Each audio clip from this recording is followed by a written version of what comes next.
අද අපි බලමු essay type question එකකට full marks ගන්න පුළුවන් විදිහට කොහොමද answer එකක් ලියන්නේ කියලා. මොකද සමහර දරුවෝ කියනවා කොච්චර ලිව්වත් අපිට මාක්ස් නෑ කියලා. හැබැයි තව කොටසක් ඉන්නවා පිටු එකමාරක් එහෙම නැත්නම් පිටුවක සයිඩ්ස් දෙකක් විතර ලියලා full marks එහෙම නැත්නම් උපරිම මාක්ස් ගන්නවා. අපේ ආන්සර් එක කොච්චර දිග වුණත් වැඩක් නෑ දරුවනේ අපි අවශ්‍ය දේ ලියලා නැත්නම්. මෙතනදී අපි කතා කරනවා ආන්සර් එක ඕගනයිස් කරගන්න විදිහ, එක්ස්ට්‍රැක්ට්ස් කීයක් ලියන්න ඕනද, ආන්සර් එක කොච්චර දිග වෙන්න ඕනද කියන කරුණු. ඒ වගේම එක්සැම්පල් ආන්සර්ස් උත් අපි වීඩියෝ එක අතරතුරේදී සහ අවසානයේදී ඔයාලට පෙන්නනවා. එහෙනම් පරක්කු නොවි දැම්ම යමු කොහොමද ෆුල් මාක්ස් එහෙම නැත්නම් උපරිම මාක්ස් ගන්න බලන්න. essay type answer එකකදී ඔයාලා මම මේ පෙන්නලා තියෙන විදිහට මුලින්ම answer එක organize කරගන්න. first paragraph, second paragraph, third paragraph, fourth paragraph, fifth paragraph සහ sixth paragraph විදිහට. මෙතනදී first paragraph විදිහට අපි introduction එකයි ලියන්නේ. second, third, fourth, fifth paragraph අපි body paragraphs විදිහට ගණන් ගන්නෙ. ඒ වගේම sixth paragraph එක එහෙම නැත්නම් last paragraph එක අපි conclusion එක විදිහට ගන්නවා. අපි මේ හැම එකක් ගැනම බලමු. මෙතනදී කැමති නම් body paragraphs දෙකක් විතර එකට කරලා ලියන්නත් පුළුවන්. දැන් අපි මේ එකක් ගානේ බලමු මොනවද මේ paragraphs වලට include වෙන්න ඕනේ දේවල් කියලා. first paragraph එක. ඒ කියන්නේ මම කලින් කිව්වා වගේ introduction එක. මොනවද මේ introduction එකේ තියෙන්න ඕනේ? පළවෙනි sentence එකෙන් ඔයා පෙන්වන්න ඕනේ ඔයා මේ poem එක හරි drama එක හරි novel එක හරි එහෙමත් නැත්නම් short story එක හරි ගැන හොඳටම දන්නවා කියලා. සමහර වෙලාවට පේපර් එකේ මේ දෙකම සඳහන් කරලම question එක දෙන්න පුළුවන්. ඒත් අපි අපේ ආන්සර් එකේ ඒක සඳහන් කරන්නම ඕනේ. ඒ කියන්නේ ඔයා ඒ අදාළ නිර්මාණයේ නම සහ කතුවරයාගේ නම හරිම ස්පෙලිං සහ පන්චුවේෂන්ස් එක්ක ඔයාගේ පළවෙනි සෙන්ටෙන්ස් එක විදිහට සඳහන් කරන්න. ඊළඟට ඒ කතුවරයා ගැන අපි දන්න බව අපි අඟවන්න ඕනේ. ඒකට උපරිම වාක්‍ය දෙකක් හෝ තුනක් භාවිතා කරන්න පුළුවන්. එක්සැම්පල් එකක් විදිහට මං ස්ක්‍රීන් එකේ දාලා තියෙනවා.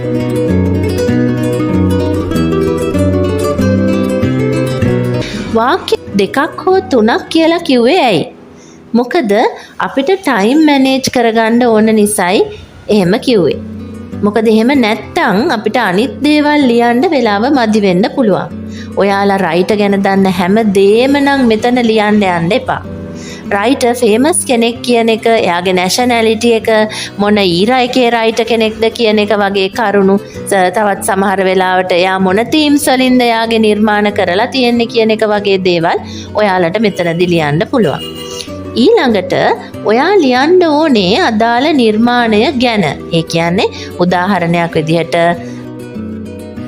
ඩ්‍රාමා හරි ෂෝට් ස්ටෝරි හරි නවල් වලදී අපිට ලියන්න පුළුවන් ඒකේ තියෙන කැරක්ටර්ස් ටික. එතකොට මේන් කැරක්ටර් එක කවුද? මේන් තීම් එක එහෙම නැත්නම් තීම්ස් දෙක තුනක් තියෙනවා නම් ඒවා, ටෙක්නික්ස් දෙක තුනක්. මෙතනදී නිකම්ම in this drama we can see these kind of techniques කියලා ලියන්න නැතුව ඒක ලස්සන විදිහකට ලියන්න. හරියට මෙන්න මේ වගේ. By using strong techniques such as කියලා ඔයාලගේ ටෙක්නික්ස් personification, exaggeration ඔය වගේ ටෙක්නික්ස් කීපයක් ලියලා the writer has successfully increased the beauty of the drama. අන්න ඒ වගේ ටිකක් ක්‍රියේටිව් විදිහට ලියන්න. ඊළඟට introduction part එකේ අවසාන කොටසේදී අපි කරන්නේ question එක explain කරලා ඊළඟ paragraph එකට සම්බන්ධයක් ලබා ගන්න එක. example එකක් විදිහට හිතන්න කියලා question එකකට තමයි අපි answer එක ලියන්නේ කියලා. එතකොට අපි question එක explain කරන්න ඕනේ මේ විදිහට. According to the above question from the following extracts කියලා it can be proved that එහෙම ලියනවා. මේ ටික ලියලා ඉවර වෙනකොට ඔයාගේ introduction part paragraph එකේ lines 7-8ක් පිරීලා තියෙයි. ඊළඟට body paragraphs ලියන්නයි අපි හදන්නේ. මුලින්ම ප්‍රශ්නය කියවලා හොඳින් තේරුම් අරගෙන ඔයා හිතන්න ඔයා ලියන පොයින්ට්ස් මොනවද කියලා. පොයින්ට්ස් 4ක් තීරණය කරලා ඒවට එක්ස්ට්‍රැක්ට්ස් 4ක් හිතාගන්න. මේ පොයින්ට්ස් හිතන එකෙන් ඔයාට එක්ස්ට්‍රැක්ට් එක්ස්ප්ලেইন කරන්න ලේසි වෙනවා වගේම කන්ක්ලූෂන් එක ලියන්නත් කාලය ඉතිරි කරගන්නත් මේක හිතනවට වඩා ගොඩාක් වැදගත් වෙනවා. එක එක්ස්ට්‍රැක්ට් එකක් ප්‍රූෆ් කරන්න එක පැරග්‍රාෆ් එකක් ගානේ තිබුණා නම් ආන්සර් එක පැහැදිලි. එක්ස්ට්‍රැක්ට් එක ලියලම එක්ස්ප්ලেইন කරන්න ඕනේ නෑ. ඔයාලා පොයින්ට් එකක් ප්‍රූෆ් කරන්න ඩිස්ක්‍රිප්ෂන් එක ලියන අතරමඟදි වගේම අගදිත් එක්ස්ට්‍රැක්ට් එක ලිව්වට ප්‍රශ්නයක් නෑ.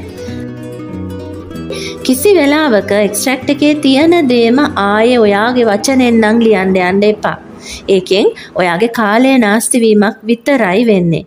ඔයා කරන්න ඕනේ එක්ස්ට්‍රැක්ට් එකේ තියෙන දෙයින් ක්වෙස්චන් එකේ අහලා තියෙන දේ ප්‍රූෆ් කරන එකයි. උදාහරණයක් විදිහට ඔයාලට මෙන්න මේ ස්ක්‍රීන් එකේ තියෙන එක්සැම්පල් එක බලා ගන්න පුළුවන්.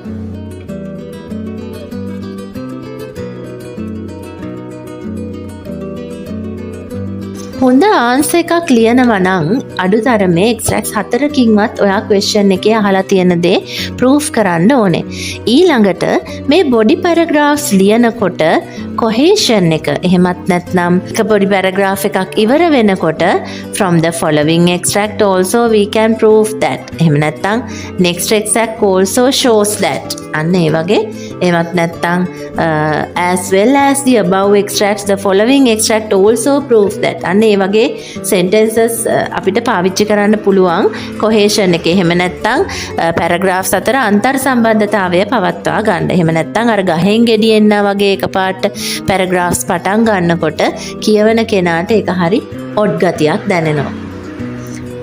මේ දේවල් වලින් අපි පෙන්වන්නේ ඔයා ලැන්ග්වේජ් එක හොඳටම දන්නවා, ඔයා ඩ්‍රාමා එක එහෙම නැත්නම් මේ නිර්මාණය ගැන හොඳටම දන්නවා කියන එකයි.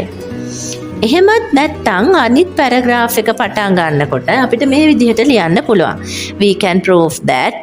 එහෙම නැත්නම් by taking the extract කියලා extract එක ලියලා, එහෙම නැත්නම් extract මොකක්ද extract එක ලියලා also is a good examples to show that like that you can write.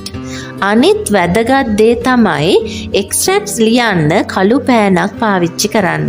ඔයා ආන්සර් එක ලියන්නේ කළු පෑනකින් නම් නිල් පෑනක් එක්ස්ට්‍රැක්ට් ලියන්න පාවිච්චි කරන්න.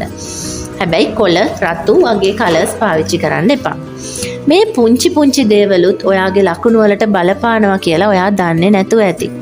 අවසාන වශයෙන් කන්ක්ලූෂන් එක ලියන විදිහ දැන් බලමු. කන්ක්ලූෂන් එක එහෙම නැත්නම් නිගමනය විදිහට අපි ක්වෙස්චන් එකෙන් අහලා තියෙන දේ අපි පෙන්නලා තියෙන එක්ස්ට්‍රැක්ට් සහ කරුණු වලින් ඔප්පු කරන්න පුළුවන් එක කියන එක කියන්න ඕනේ. කන්ක්ලූෂන් කියන්නේ නිගමනය කියන එකනේ. මෙතනදී හිතේ තියාගන්න ඕන දේවල් දෙකක් තියෙනවා. එක අලුතින් කරුණු හෝ අදහස් දක්වන්න එපා. දෙක විස්තර ලියන්න එපා. අපි කරන්න ඕනේ අපි ලියපු කරුණු වල සාරාංශය. එහෙමත් නැත්නම් අපි ලියපු කරුණු සියල්ලම වාක්‍ය 3-4කට කැටි කරලා ලියන එකයි. තවත් ඔයාට තේරෙන විදිහට කිව්වොත් අපි හැම එක්ස්ට්‍රැක්ට් එකකින්ම මොනවා හරි පොයින්ට් එකක් ඉදිරිපත් කරලානේ ප්‍රූෆ්මන්ට් එක කරන්නේ. ඒ කියන්නේ අපි මුලින්ම පොයින්ට්ස් 4ක් හිතාගත්තානේ. අන්න ඒ පොයින්ට්ස් තමයි අපි කන්ක්ලූෂන් එකේ ලියන්න ඕනේ.